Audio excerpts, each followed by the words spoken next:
Hello po mga kasowers. Welcome po ulit sa ating channel Wendell's TV 321. Share ko lang sa inyo mga kasowers kung paano po ako mag-cut ng uniform na polo jack mga estudyante. Pang elementary po ito. So kung napansin nyo yung ating pattern ay marami na ang guhit. Kasi itong pattern na ito ay marami nang inadjust. So ang kainaman kapag meron kang pattern ay kung konting diferensya lang naman, madaling gawa na lang ng paraan para hindi na po kayo gagastos ng Manila paper. So pero kung gusto nyong malinis ang pattern paper, gawa kayo, bawat nagpagawa, nagpatahi, gawan nyo ng sariling pattern. Ito ay ginagawa lang ng mga batikana sa pagtatabas, pagpapattern. So kung mapansin nyo, ano lang siya, parang pang back lang siya. Pero meron na po itong kasamang front. Yan. Yan, para sa kanyang packet. So ang ginagawa namin dyan ay nag-a-adjust lang kami dito para sa kanyang front. Pero yung sa back, ito na, kung ano ito na yung sa back. So kaya ko ipapakita sa inyo para makita nyo yung diskarte ng aking pagkakat ng mga polo jack na uniform. Okay. Itong sa baba, yan lang yung sa kanyang, para sa kanyang front. Ganyan. Okay, simulan na natin. Lagyan lang natin ng dagan. Yan. So ang ginagawa ko dyan, dito, ay nag-a-add lang po ako dyan ng 2.5 or 2.58, ganyan. Yan. Tapos yung dito ang distansya sa overlap niya 5.8. So ang pinakatupik niya para sa kanyang overlap 2 inches. Yan, 2.58 tapos 5.8 ang allowance.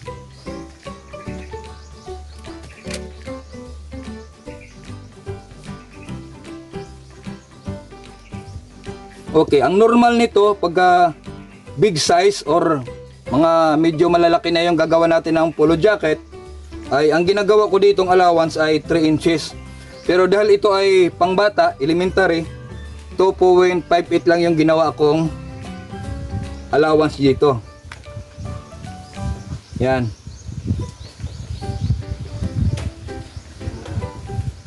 So sundan lang natin to. Tapos ito nakatupi.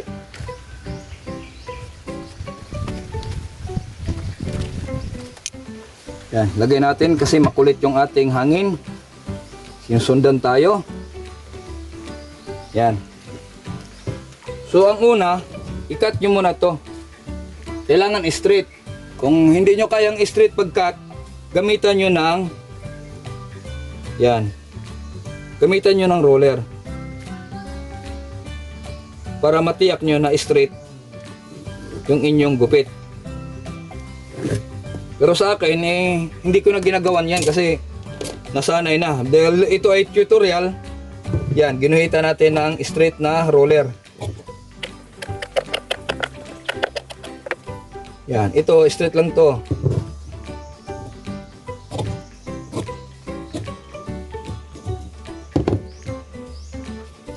Ito, may mga tuldok yan. Yan, para sa kanyang collar opening sa front. Yan, ibakat. Okay.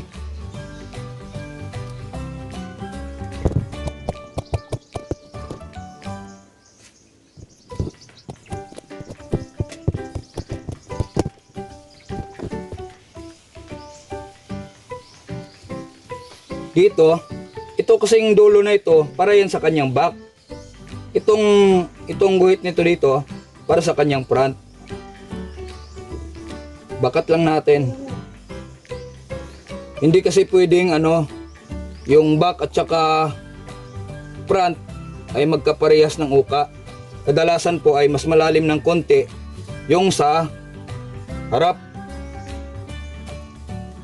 Lalo na pag pang babae yung gagawan, lalo na sa mga adult, kailangan yan na medyo malalim yung harap, yung armhole sa harap.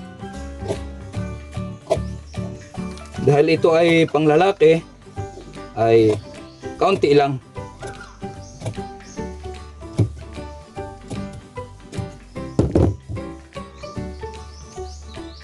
Yan.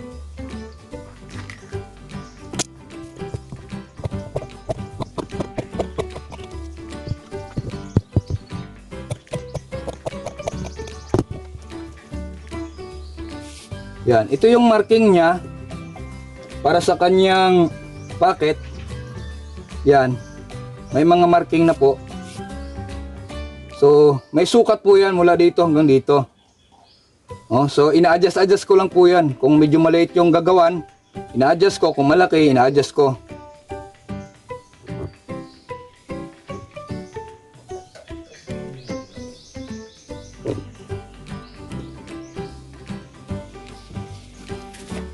Yan, binakat ko lang. Maaaring hindi kita dyan sa video.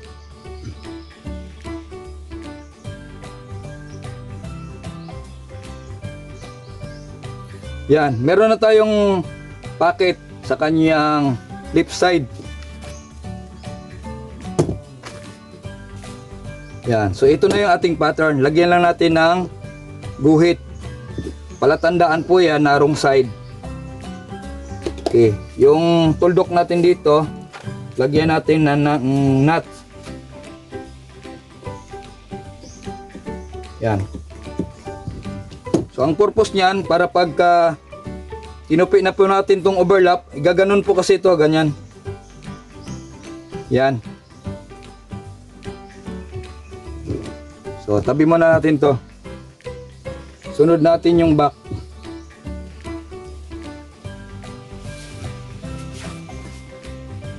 So sa back ay kung ano yung pattern, yun yung ating back. Wala na pong mababago.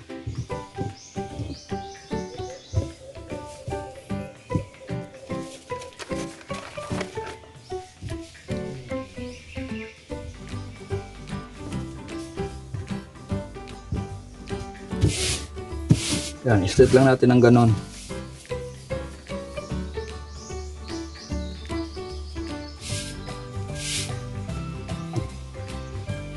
Yan.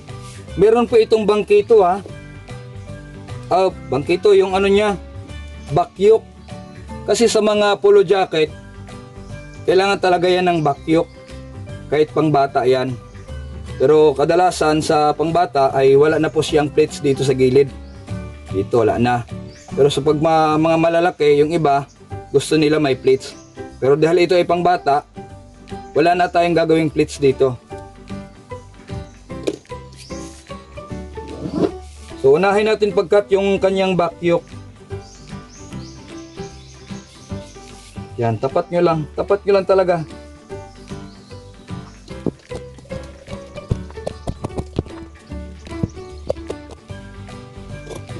So hanggang dyan lang.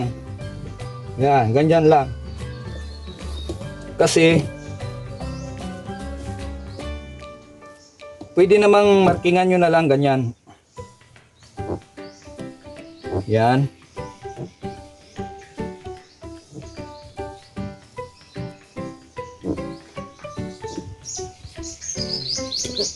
Lagay muna natin to. Tapos iganon mo lang. Yan, sundan mo na yung minarking mo. Yan. Tapos dito ka sa baba, allowance ka ng 1/4 kasi pakain po yung ano niyan. Hindi pwedeng isagad mo. Yan. Straight lang naman po yan. Lagyan natin ng gitna.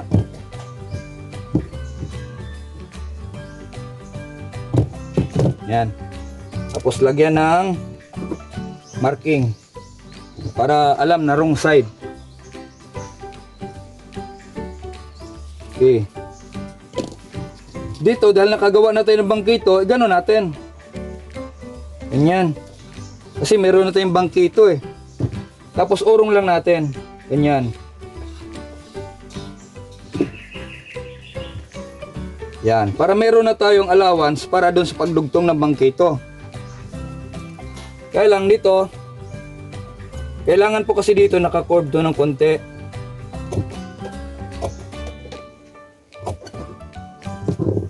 Yan, ganyan po yan.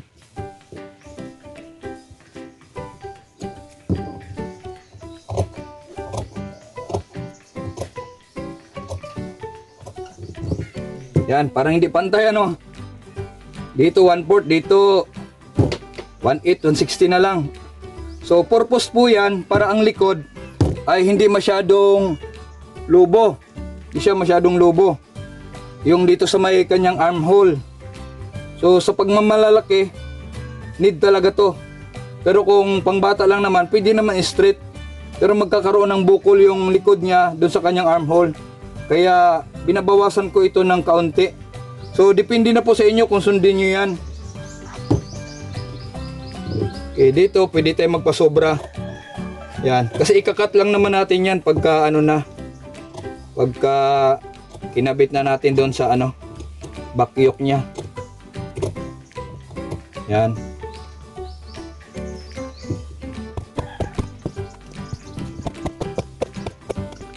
Yan, kung napansin nyo, mula dito, nagpasobra ako ng 1/2. Dahil po yan sa kanyang plate sa likod. May plates po kasi sa likod ang pulo jack. So pag nag-plates ako, ay magiging pantay or maliit ng konti ang back kaysa dun sa harap. Pangit po kasi pag sobrang laki, yung liit ng back, pangit sa ano. Kaya ang ginagawa ko, kunting nagdadagdag ako para pagka inasimbol na yung pulo jack, ay hindi siya gaanong maliit yung kanyang likod. So ang nakakaintindi lang nito yung mga gumagawa. So naintindihan na yung sinasabi ko, kasi minsan meron tayong sinasabi na hindi nyo agad maintindihan dahil hindi pa po kayo sanay sa paggawa ng pulo jack. Kaya huwag kayong magsawa na mag-practice kahit anong klaseng damit para matututo kayo. So dito dahil nagbawas tayo ng halos 1/4, dito naman magdadagdag tayo. Kasi nagbawas tayo dito eh. Yan. Dito straight lang ganyan.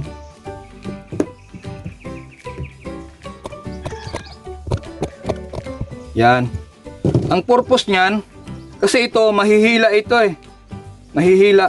Kaya pinasobrahan to dito. Yan. Ngayon kung okay lang naman at ito sobra, wala namang problema. Pwede nyo namang ikat yan. Okay. Lagyan ng tanda. Palatandaan na wrong side.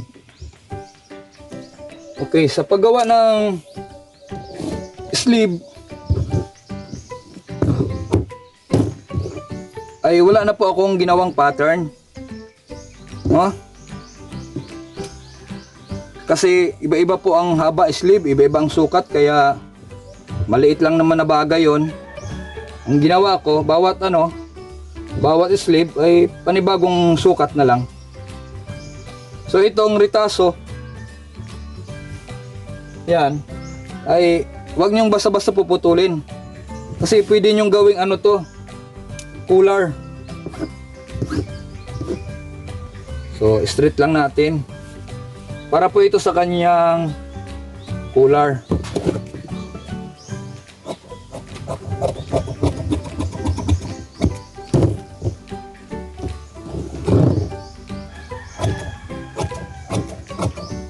Yan, para po ito sa kanyang bangkito. Siguro mga 2.5 lang ang lapad niyan. Ang bata lang naman. Then ito na yun sa kanyang pang-ibabaw, ibabaw ng bangkito.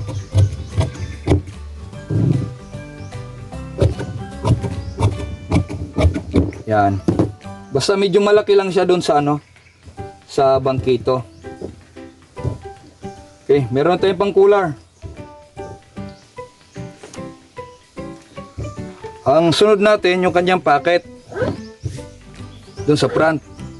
So ang lapad lang naman ng packet ay nasa ano lang,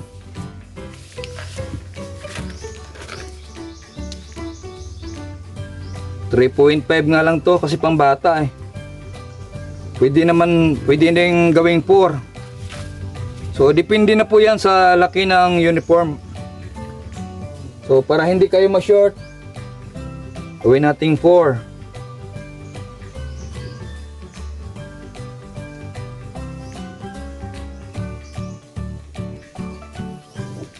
Yan, ito dito para po ito sa kanyang fold. Yan, ganyan po yan, oh.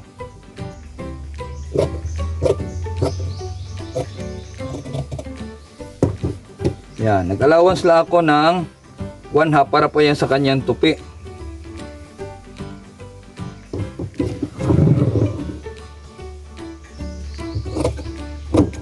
Yan. Lagyan natin ng marka. Ito po yon. Pupold lang to. Ganyan. Yan. So meron na tayong packet. Sunod natin yung kanyang sleeve.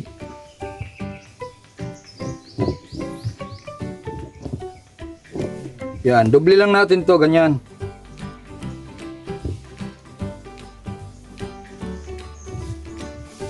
So ang armhole natin ay 15. So mula dito, yan, may tuldok kayo. Ang 15 divide natin sa 4 ay abot ng 3 and 3/4. So markingan natin, ganyan. Then straight lang natin mula dun sa marking natin, ganyan. Tapos kuhain nyo yung kalahati ng 15, 7.5. Kung alanganin yan, ganun mo lang. Yan, pag nakuha mo na yung 7.5, hatiin mo yung 7.5, 3 and 3/4.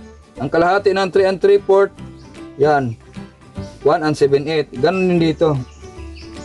Hatiin lang. So, ito yung center. Ang gagawin nyo lang dito banda 1/4, pasok kay 1/4. Dito naman ay 1/2. Parang ganun lang yan, oh. Yan, parang ganyan. Okay, cut muna natin para makita nyo.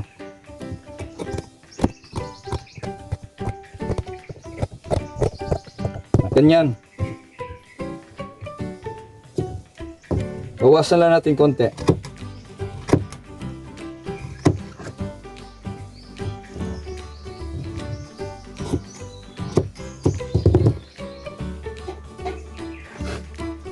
So ganyan. Yan po yung 7 niya, 7.5. So yung dito allowance na. Yan. Okay, ang haba nito ay 6. Yan, diyan ka magsukat o hindi dito dito sa baba. Kasi allowance na po yan diyan. So guhitan ng 6. Then mag-add ka ng 1.5 para po yan sa kanyang fold. Okay, ang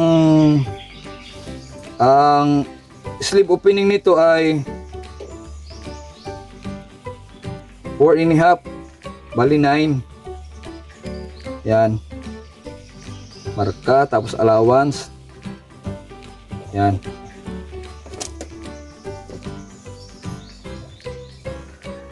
straight mo lang dito, straight.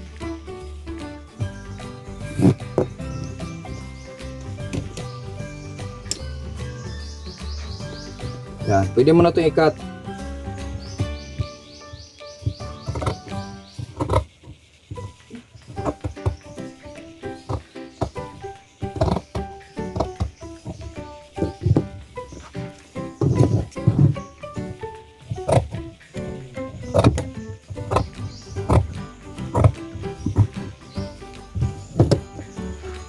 So yan, kunin nyo lang yung center.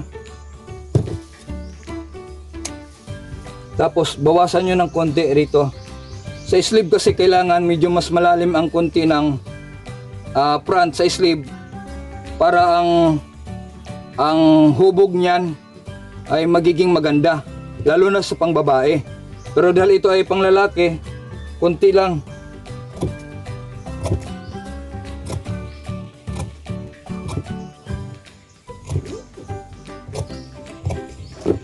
Yan, ganyan lang pag pang lalaki. Tapos lagyan natin ng marking.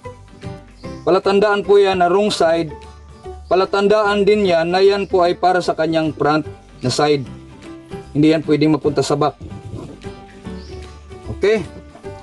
So, tapos na tayo. Ang kulang na lang ay yung kanyang bangkito, pangalawa. Kasi yung unang bangkito para yun sa harap.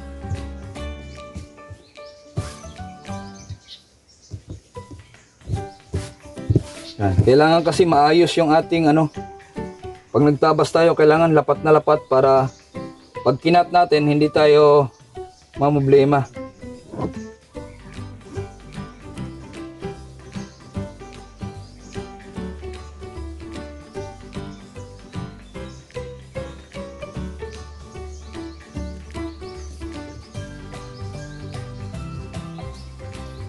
Okay.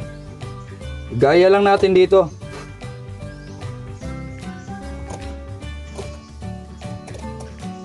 Yan. Dito pwedeng sumobra. Kasi ikakat naman yan eh. Dito pantay mo lang.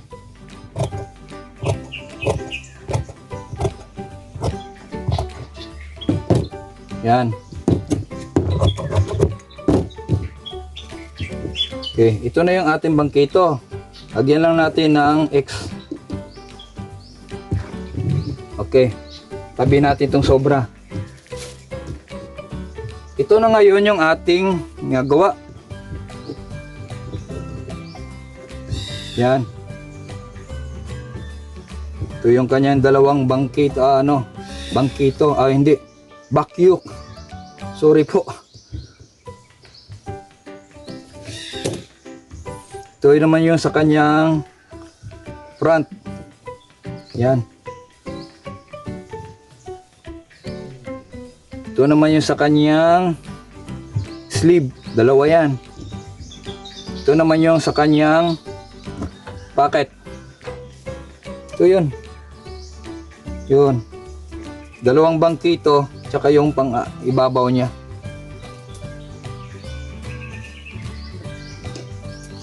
Yan. Ayos lang natin para maganda ang hindi magulo. Yan.